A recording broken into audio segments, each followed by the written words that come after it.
everybody, I'm Pastor AJ Houseman, and welcome to 10-Foot Pole, a podcast dig deeper into aspects of the Bible that get glossed over or totally ignored in most preaching. The Bible has a lot of parts that are racy, uncomfortable, and sometimes downright horrifying. Let's talk about it. Welcome to Season 2, Episode 28. My voice is continuing to get worse and worse gone, and that's just where we're at in my current life, and it's going to be that way because I can't stop talking. Anyways, we are here today with Pastor Jon Fry, and I get to say that because he is technically, in the time that we're recording this, not a pastor yet, and he would like not a pastor. But you're going to be a pastor by the time that everyone hears this. Because he's getting ordained in like 24 hours. And Pastor AJ is preaching. Yeah, so it's going to sound delightful. Go find the live stream and you'll get to hear her voice just as it is today. Yeah, so Jon is going to be a pastor tomorrow. First of all, congratulations on your ordination. Thank you. Barring that nothing horrible happens between now and tomorrow afternoon. The newly elected bishop will just revoke my call. Yeah, I won't actually become a pastor. Jon Fry, absolutely not. Get him out of here. That was a mistake. Who approved this? So yes, tomorrow afternoon, Jon Fry will be the Reverend Jonathan Richard Fry. The context here is that AJ once yelled my middle name at a small child. It was the first time I saw your driver's license. And she yelled Richard in a child's face. Richard? Anyways, he will be the new campus pastor at the University of Illinois at St. Andrew's. Is it Lutheran Church? Mm-hmm. Just Lutheran Church. St. Andrew's Lutheran Church and Campus Center. All right. Yeah. Great. That's fun. It is. Moving all the way to Illinois. Yes. We're loading up the truck today or a trailer today, and we're heading out on Monday. So. Oh, how sweet that you made time for little old me. Was I given a choice? No. I mean, a little bit, kind of, but no. Anyway, so this thing where you're about to be a new pastor, can you tell us a little bit about, like, what does it take to, like, go through all the things and do all the stuff that you need to do to become an ELCA pastor? There are a lot of hoops to jump through. So one of the first parts is discerning your call. I don't know if you want any of my call story. Yeah, like, because there's external call and internal call is usually how we talk about it. I wrote that down. Oh, wow, good. Glad I don't you made remember notes. if you taught me that or who we heard that from. I think the church they talk about that when you, like, go to Gainlessy stuff. I guess that's fair.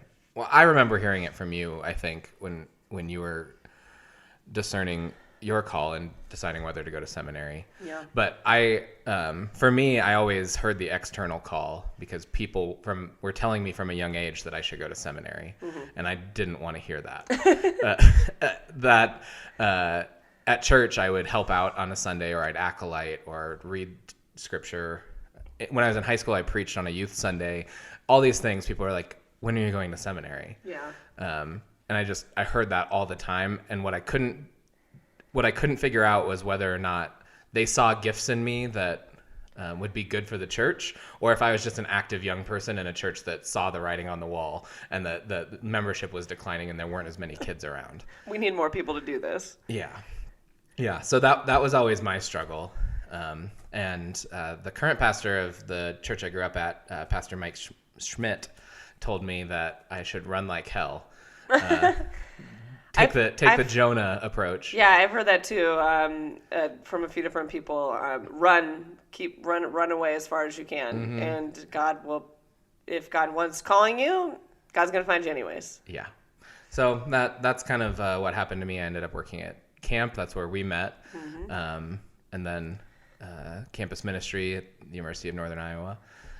Followed in your footsteps. I really was just. She's like stalking me. Stalking professionally. Professionally stalking. I don't know if that's really a term. That seems like it would have a different meaning. But because you had like a regular job for a while. Yeah, before. So I was an accounts payable specialist at a crane manufacturing company. T-Rex cranes. T-Rex cranes. It's more fun to say T-Rex cranes. Yeah, or if you've ever seen those blue Genie scissor lifts that you know, those are made by Terex. You said Bills. Yes, I sent bills. Actually, I really started with data entry. I would listen to audiobooks and just type away numbers for hours. And right about the time that AJ was leaving campus ministry to go to seminary, the crane manufacturing company offered a severance package, a pretty generous severance package. And I'd only been there for a year, but I got 3 months paid time off. Yeah. So I shadowed AJ for 3 months and took over as the campus minister. And so that, as Jelaine Marple says, Pastor Jelaine Marple, the Holy Spirit's more of a 2x4 than a dove sometimes. Uh-huh. So that felt like that Holy Spirit moment that kind of pushed me. You think you're going to work in this? Absolutely not. Yeah, you're not staying here. There's something else that God is calling you to. Yeah. So that's kind of how I eventually discerned, like, because even at that point I was like, okay, well, I'll work in campus ministry and I'll keep doing youth ministry, but I'm not going to go to seminary. And here we are. Here we are. So you went to seminary, which you did so Jon did what we call a non-traditional track. So a traditional track is you move to a seminary campus and you do that for 2 years. And in between your first and second year during the summer, you do an intensive clinical pastoral education. You come back for your second year. Then your third year, you move somewhere else in the country for a year-long pastoral internship where you work typically in a congregation. And then you move back to campus for a year for your last year of schooling, and then you would graduate and get a call. And then move again. It's all so much moving. Yeah. I don't like so. It was perfect for single men. Yes, I think a majority of even my classmates, like people weren't doing that. They're like, we're not doing that. This is just it's too much. Yeah, it's not reasonable. So I did because frankly, as a queer candidate, I wanted to do everything I could not to rock the boat, just to make sure like. Let's do everything the way that they want me to, and so then I can just get through the process. So I didn't try to go outside the lines at all. Jon, however, this nice straight white male decided, you know what, I'm going to create my own program. I didn't create my own program. It was a program that Wartburg Seminary has called the Collaborative Learning Program, and my first year of seminary, the program kind of really expanded, and they had a ton of applicants, so they took off the enrollment cap and just let us all come. Nice. The program the collaborative program was created to raise up leaders in small congregations that don't have pastors, so that they could have a leader for 4 years while that leader is going through seminary, and then the leader would take a call somewhere else. Isn't it different than the team program? It is different than the team program because you come out with an MDiv. I thought you did in the team program too. I don't think so. Oh. I think that you get a team certificate, and you're still considered an ordained pastor. I'll probably cut all this out because I don't know what the difference is, and it doesn't matter. But it doesn't. But I think that's the difference. Oh, okay. Because they're certificate students, so they're not. They don't actually get a master's degree. Great, cool. But they're pastors. Yep. Anyways, so Jon. I even didn't really follow that program completely because so when I started working in campus ministry, I met my now wife Megan, and You're welcome for that too. Yeah, thanks AJ for introducing us. We met through the campus ministry network at New Staff Orientation that AJ was leading, and after doing long distance. We wanted to live closer together to see if this was going to work out. And so Megan sent some texts, and we found a congregation in northern Colorado that was looking for an intern. So I served at Our Savior's Lutheran Church in Fort Collins, Colorado for 4 years while I took all of my classes on Zoom. Yeah. This is, and you did still have to fly back to Iowa a couple times, 2 times a year for intensive? Yeah, if you would have ignored COVID, we would have had to be on campus the first week of each semester. But things were pretty disrupted throughout most of the experience. That does make sense. They have to have a certain number of contact hours for accreditation. Yeah. So we would have to be on campus, and it was called Prologue Week. It was a chance for all the degree students in different programs to get together and worship together and build relationships before we went out to our places of ministry. Yeah. So the way that, the collaborative ministry, most of the seminaries or have, probably all of them have programs like this, is just starting to identify, like, this traditional path that I talked about earlier, it's not really reasonable for most people in their lives. And if you have spouses or kids, and stuff like that, like hauling them around, a couple weeks ago, we had our mutual friend Drake Swanson on here, and he talked about that in his story. He was like, yeah, we upped and moved here, and then we upped and moved here, and then we upped and moved here. And so having that different flexibility, it also allows people to do ministry for longer periods of time. And as we talk about relationship building and stuff all the time, I think that gives you a much greater opportunity to build relationships over a 4-year time span than over just 1 year, And I've heard that a lot from the congregation that I've been serving here. They were talking about how great it was to get to know me over the 4 years, because their previous interns they just had for a year, and they liked them, they enjoyed their preaching, but they didn't really feel like they got to know them.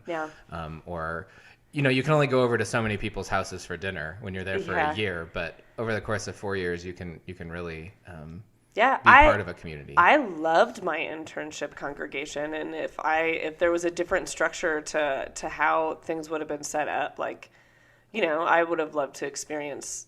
It's a totally different experience, I think, because you come in with different expectations. For sure. Right. So I think it's great that they're putting together all these programs, and also for distance learning. It's just a great way that the church and especially the higher institutions are like adjusting to what the world looks like, and what the congregation looks like, what the people need. And, for the ELCA seminaries, so there are 7 of them, which if you put in, we have church in 50 states and the Caribbean, and like, well, okay. All over. Yeah. So like having just 7 places, physical places, is 8 physical places, is pretty small, right? So if you're outside of Iowa, Pennsylvania, Minnesota, Ohio, Illinois, or South Carolina, or California, that's it. Yeah. That's, That's unless you go those are your options. You could also go to a non-Lutheran divinity school. But if you do that, though, you still have to do a Lutheran year. Yes. That's the only reason I didn't do that, because I was like, well, that's just one more move. Yep. They just keep adding the moves. You just have to move everywhere if you want to serve the church. So these programs and how this works, and being able to help people to do that, I think is just a huge win for us as a church in general, right? Yeah. To help lift up leaders where they are, to help, build up the church in these different ways, rather than expecting someone and their family to uproot their lives like that and to move everywhere. Because once upon a time, the expectation is, well, you're going to serve the church, so you are going to move wherever we tell you the church needs you. There's a box that says, like, I will go wherever the Spirit leads. Yes. Meaning I will go to any place in the world where God is calling. And that's just not reasonable. Where bishops decide they need to. Yeah. And the Spirit is code for where the bishop says I should be. And there is a need in more places than others. And so if you think about synods, I think more rural synods are running into this. I think in the Central State Synod, which is like Kansas, Missouri, Oklahoma, Arkansas. I don't know. Anyways, somewhere in that approximate general region of the United States, they like have a desperate need for candidates, right? And so, if you're from Colorado, well, that's actually really not that far. I was thinking like, northern New York or Pennsylvania or something, right? Like, yeah, somewhere. It's, it's just so far away from your own family that you're like, oh, I don't, but this way, but there's no seminary in that region, right? So like, well, how do we help leaders that are already there? Yeah. Like these are leaders that have been identified in the church. They're already there. How do we help them to get the education and the preparation and the formation that they need to be ordained leaders right where they are? Yeah, and the number of times I've heard from my classmates, like, I always wanted to go to seminary, but at the time, like, it wasn't, It wasn't accessible. It wasn't accessible, Yeah. or I was wasn't allowed because of my gender or whatever the question may be. Well, it's a privilege, right? Like even yeah. taking some of the gender and identity stuff out of it, like the amount of money to move across the country somewhere to go to schooling, to pay for grad school prices and stuff like that, to move again. They expect you when you expected to move. And they don't 3 to 4 times. They don't pay interns. Interns get paid $10,000. Yep. Like it's a flat rate. You can't negotiate it. Like they will house you and they will give you the tiniest stipend. So, and it doesn't matter Most of the time the congregation feeds you pretty well. That's true. Too. I mean, there is some help, but like whether you're in Nebraska or you're in New York City, you get the same amount of money, yep, which sure do. Logically doesn't not make any sense. At least to move to internship and back, there is a small, like, at least at ULS, you could apply for a small, like, moving stipend. That'd be helpful. It was a limited amount of money, and they did gauge it. Like, if I was only moving 3 states away, so the amount of money that I was allowed to apply for was a lot less than someone that was moving to the other side of the country. Sure. So they did that a little bit as far as, like, moving equity. But still, like, again, you're moving. There's only 7 places, so you have to move there. Yep. And then move again. And often people would move for clinical pastoral education too. If I didn't get into the program that I want, and I was blessed that like I got into the program that I want, and there was a church nearby that had an empty parsonage. They're like, please come live in our parsonage for the summer while you do this. So I had my housing covered. Or else, no, I would have had to like find an apartment or something like that and moving, So yes, the church can be helpful, and it's expensive. It's very expensive. Yeah, and there's a lot of just like jumping through hoops and red tape that you have to kind of navigate as you're working through getting into seminary, the moving, the figuring out the different programs, and also candidacy. But so making it more accessible in this way, I think, is at least one amazing step that we're starting to recognize as a church. Yeah. Can I tell you? So I was before the program changed, so where there's only like 2 from each school, I was a full Fun for Leaders scholar. Mm-hmm. And so you go to Chicago, and they put on the big hoopla for you, and then they someone from, the Living Lutheran wanted to interview us and be like, so the question was, well, how does it feel, or what are you going to do? Like, how does it feel for seminary to be free, or like fully paid for? And I didn't like my answer. I was like, let's be clear.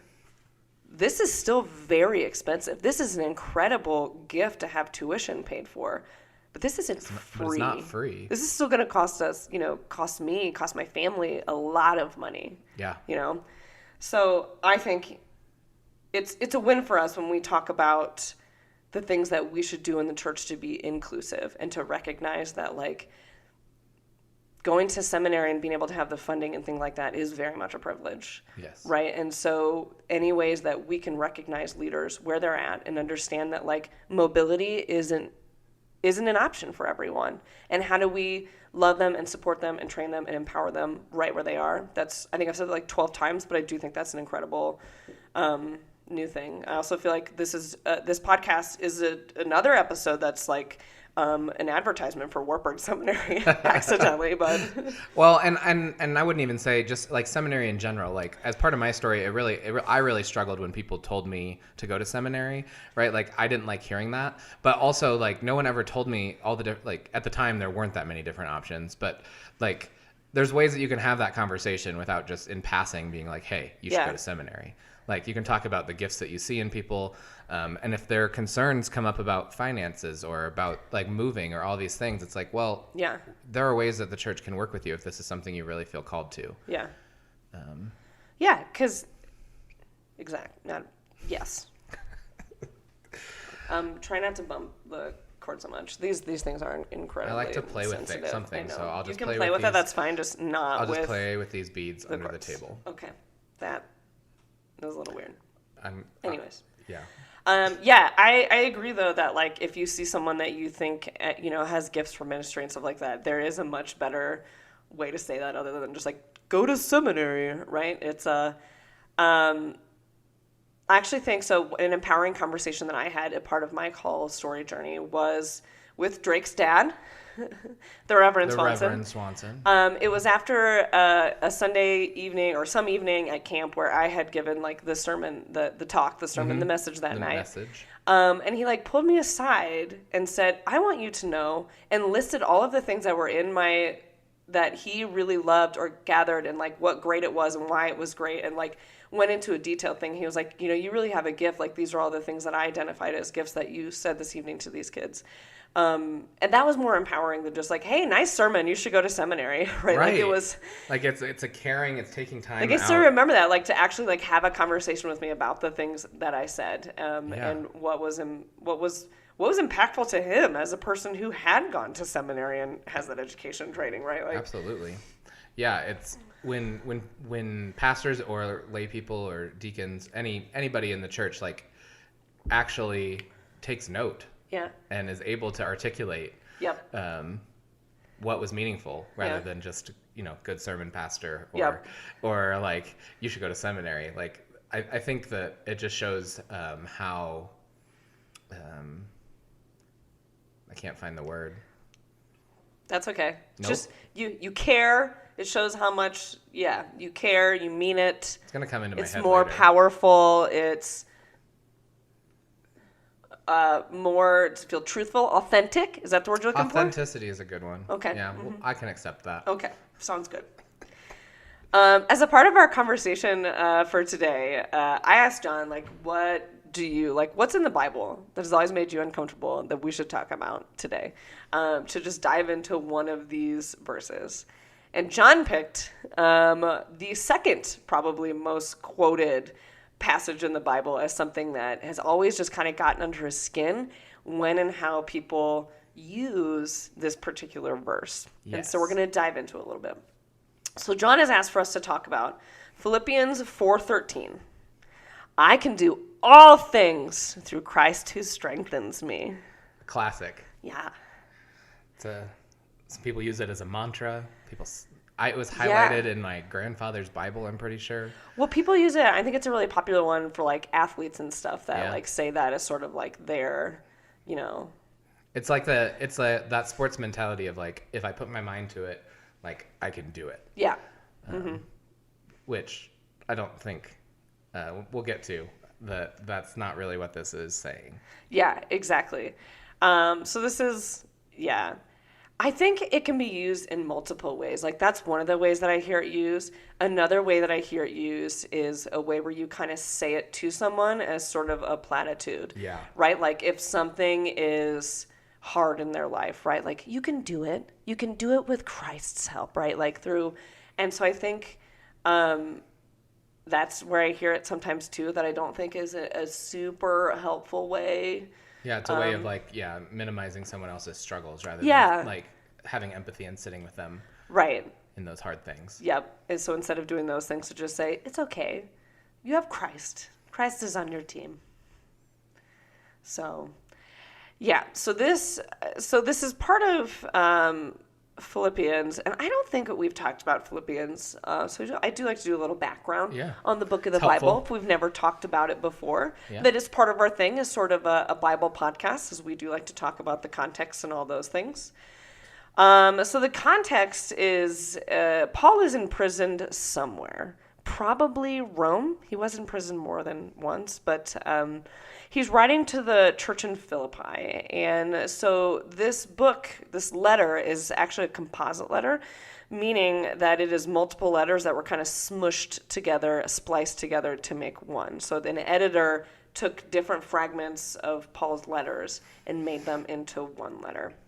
Which makes it really confusing if you can't really, like, you don't have the full context for each letter. Right. Because you've been talking about that on the podcast of just how, like, it really is important on who it's written to, why it was written. And if it's 3 separate letters, then you have really 3 different contexts. Exactly. And 3 different things that are happening. So, like, every time, I said this recently too, so all of Paul's letters are in response to something, meaning someone either said something or wrote something to Paul, or he heard something about people bickering or doing shit that they shouldn't have been doing in the church, all those kind of things. Yeah. And so then he sends these responses to them. Mm-hmm. They're meant to be helpful to the little fledgling churches as they navigate the world. So what to me is a problem is that we don't have any of those letters that were sent to Paul, right? So, like, we have to kind of guess at some of the things Paul's responding to based on what he says, right? Like, so we don't get we never get like a full context of what these letters are about. Because again, we didn't see the questions that were sent to Paul or the concerns, right? So we get a little bit of like an earlier context here in verses 2 to 3 of chapter 4, I urge you Yodia. Euodia, and I urge Tyke. Syntyche. I have not up. I don't not up. I on didn't my practice names. trying to say those ahead of time. I like recognized them, but I was like, oh. And in this very moment, I was like, I don't know if I've ever said those out loud in front of other people. I don't think I have. There are these two women church leaders. I want to be clear about that. They are both women, and they are both church leaders. That are having a bit of a spat about something. We don't totally know what it's about, but they're not getting along. And so Paul is like, hey, I need y'all to get along. Be in the same mind. Be in the same mind. And not just that, be in the same mind as Christ, right? Like you need to both agree on what God is telling you to do together. And then the rest of this is really sort of the ending of one of his letters. And so that's where so we know that these chunks go together. So he's writing and telling Timothy, I think he's telling it to Timothy, or he's telling someone in the church to tell these church leader women to get along. And then whatever letter was sent to him, they sent a gift and were very concerned about Paul's imprisonment. And so essentially then the rest of this letter is just him saying, hey, thanks for your concern. I appreciate the gift. I appreciate you guys caring and thinking and praying about me while I am in prison. It turns out like I am okay. You know, this has been an empowering experience for me, and it has allowed me to learn and to grow in my faith and in my practice, and has actually helped me in my spiritual practices. Yeah, so I mean, he's able to reframe his experience in a helpful way, and he's using it to try to motivate these church leaders. Yes, to do the same. So that is actually what Paul is saying, right? So we get this weird, you know, it's sort of, what's the best way to say it, John? I don't understand the question. Just like the meaning of it. Of the verse? Yeah, within its context. Yeah, I mean, Paul is just, he's saying for him, like, he can do all of these hard things because of his trust in Christ. But it's not. It's because God comes to you, right? Like God is with you. Yeah. God is sitting with you. I can do all these things because I'm not abandoned, right? Like that God is sitting with me and is helping me through all of these things. So sometimes I think when people are going through a hard time in life, like this could be incredibly helpful and motivational and comforting. But I think it depends on how you frame it, right? Of that understanding of in the midst of suffering, God is with you. And that's what Paul is saying, that he recognizes, that he knows he's not alone. Yeah, well, and I think it's where's the emphasis in the sentence, right? Like, is it I can do all things through Christ? Like, I'm the one doing everything, right? Ooh, that's a good question. Is the emphasis like, you know, I can do all things, but it's through Christ, like the emphasis being on Christ. I wonder if there's something there. Ooh, that's a good. We have any Greek to back that up? Well, it's a present indicative active verb. Is to have strength. So that's the thing too with this language here of saying that like I can do. It's not necessarily like it's about strength. It's about being healthy. It's really just, I don't know. That may not be helpful. All things, I have strength in the one strengthening me. I like that better. Yeah, that's just the way it's like actually written. Sorry, the order in which. So when you like read like the words in the Greek doesn't always like line up in a proper like English sentence, so they often the editor will rearrange it so it makes more sense. Yeah. But I think when we like forget that, when we just read things in English, we don't totally understand. Because also it's not like the all things here is an adjective. It's just. It is all, it is most or part, what is it? It is all, every, the whole, every kind of, but there's not actually a noun. So it's not a specific thing or whatever. It's just everything. Yeah, the things just kind of is the catch-all. Everything, I have strength in the one strengthening me. Yeah. Is honestly probably the most accurate way maybe to say that. Because it's not like things, I don't know, it's all encompassing, right? That like essentially like I have strength in the one strengthening me in anything. Yeah. Well, and like you made a note here about the word for can do. Can do.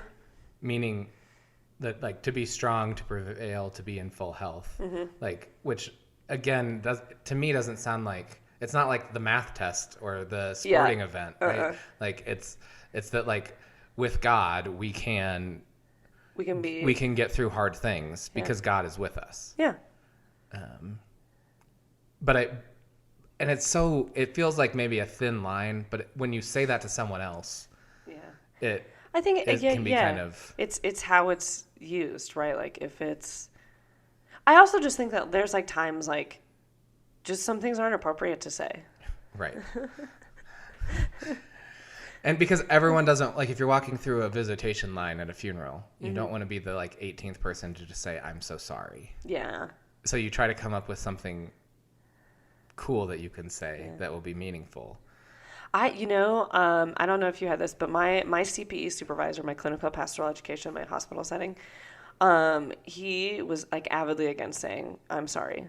Because you're going to walk into a hospital room like 1,000 times a day. People are in, all the different various states of distress, anger, sadness, pain, whatever. And you don't say, I'm sorry. Especially if you're like going to sit with a family, like for a dying loved one, you don't say, I'm sorry. So he gave us like, because anytime you say that I'm sorry, the response from that person is to thank you, right? Well, thank you, right? So like all of a sudden it becomes about you and not about the person that's grieving. And so he gave us like some good language to just be like, hey, I know this is hard. I'm grieving with you. How, to say something more along those lines, because it doesn't put the emphasis back on you. It keeps it on them, and it keeps it in a place where you're sitting with them. And I wonder about this verse too, is sort of what I hear in this verse, right? That we talk about like, the one who is strengthening me. I am empowered. I am made healthy. I am whole because God is always with me, right? So God is sitting with you in a hard time, which is what Paul is trying to say, right? Like he's in a hard time. God is sitting with him.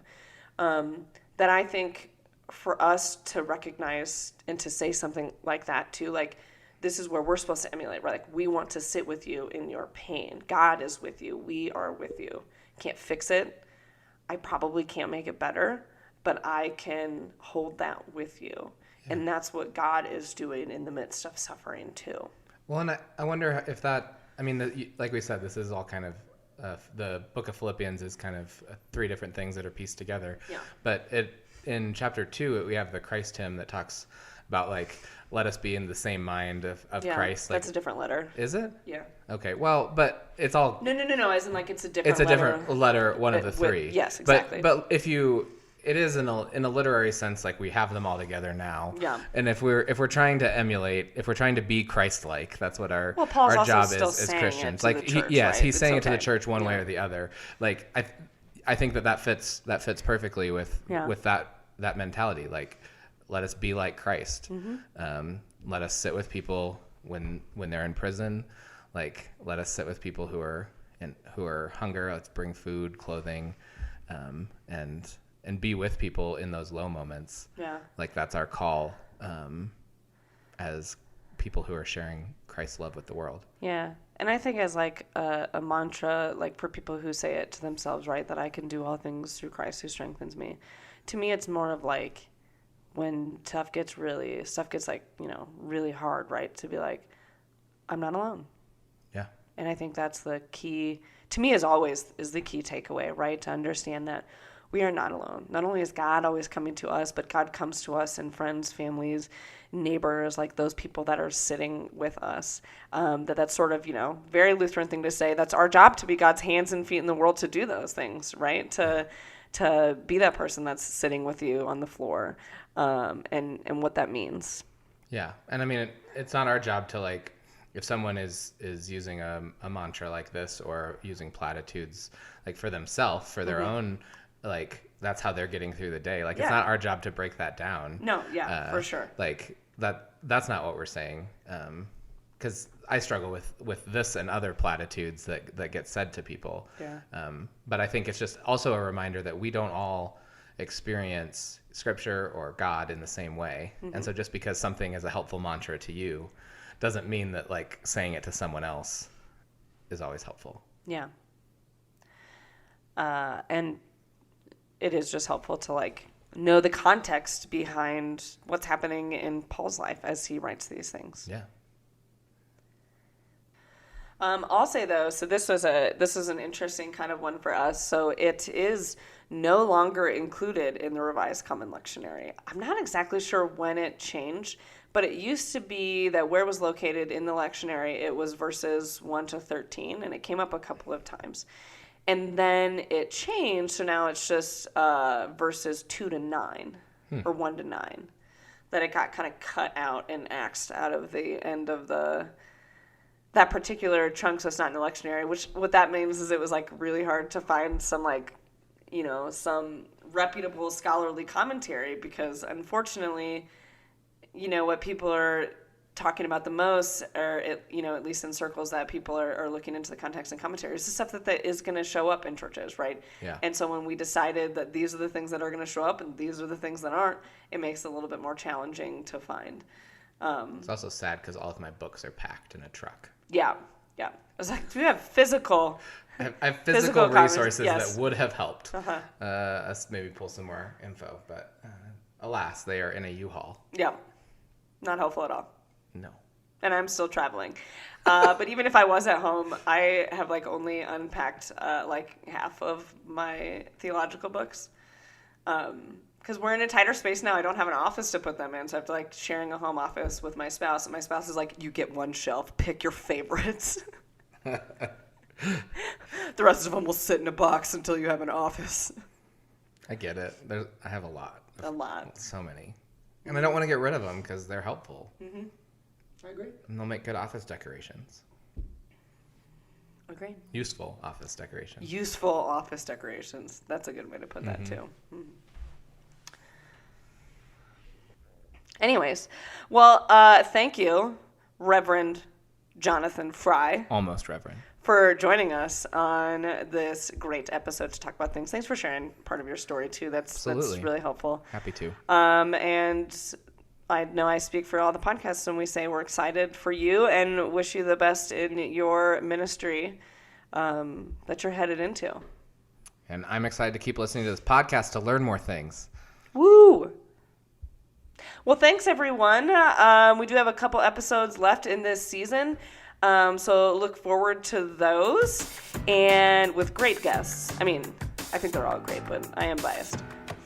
Anyways, you can learn more about the podcast by going to 10footpolepodcast.com and find us on Facebook and Instagram at 10footpolepodcast. And remember, the 10-Foot Pole Podcast is a ministry of the Delaware Maryland Synod. To learn more, go to demdsynod.org. Bye-bye.